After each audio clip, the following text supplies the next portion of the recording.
Alors au niveau des sanctions, maître, en cas de non-organisation des élections des délégués du personnel, quels sont les risques potentiels pour l'employeur?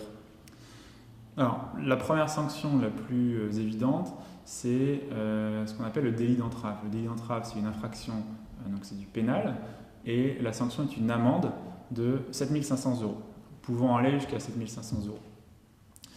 Mais ça n'est pas forcément la conséquence la pire d'un point de vue financier pour l'entreprise.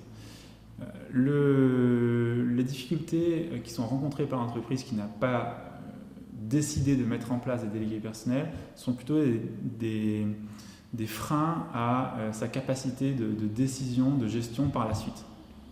Prenons par exemple dans le bâtiment. Je sais que vous avez beaucoup de clients qui travaillent dans le domaine du bâtiment et des travaux publics, on en discutait tout à l'heure. Les entreprises du bâtiment qui veulent recourir au chômage pour intempéries, donc ralentir ou arrêter l'activité du fait des conditions climatiques, ne peuvent bénéficier de cette mesure qu'à la condition de consulter au préalable les délégués du personnel. Autrement dit, si l'entreprise n'a pas mis en place des délégués du personnel alors qu'en principe elle aurait dû le faire puisqu'elle a atteint les seuils de 11 salariés, alors elle ne peut pas recourir à cette mesure.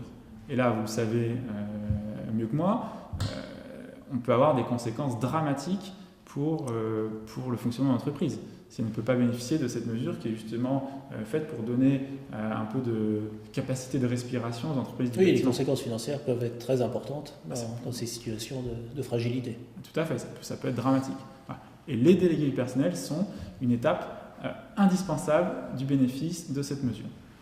Autre exemple, dans le cadre d'un licenciement pour inaptitude consécutive à une maladie ou un accident du travail,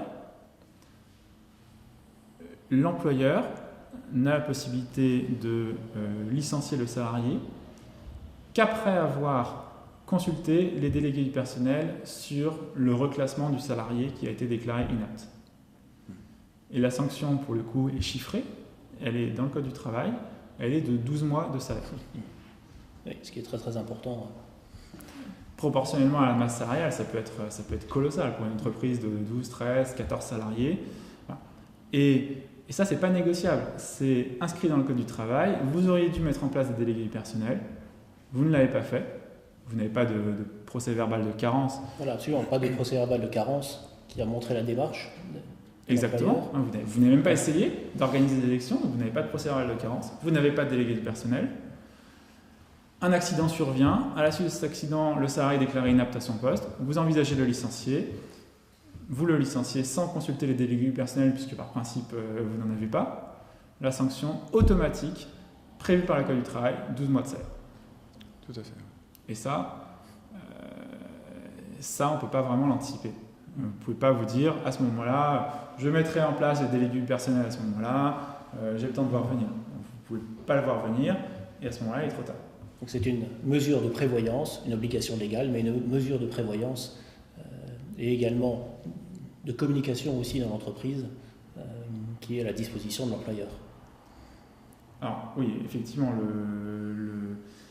les délégués personnels sont un maillon essentiel du fonctionnement de l'entreprise pour la communication au sein de l'entreprise, dans leur rôle de revendication en matière sociale, mais également pour la gestion de l'entreprise, puisque nous l'avons vu, les délégués personnels représentent en quelque sorte une étape indispensable pour la mise en œuvre d'un certain nombre de mesures de gestion. Donc, à mon avis, les craintes, les peurs qu'on a évoquées tout à l'heure, comparativement au risque de blocage dans la gestion d'entreprise et au risque financier qui en résulte, sont excessives. Je pense que la concentration doit avant tout se focaliser sur ce deuxième point plutôt que sur les fantasmes populaires du syndicat qui vient prendre le contrôle de l'entreprise. Voilà. On n'en est pas là et donc il faut qu'on continue, comme on le fait déjà, à rassurer nos clients sur l'élection des délégués personnels et à les avertir sur les risques qu'ils encourent à défaut de se soumettre à ces obligations légales.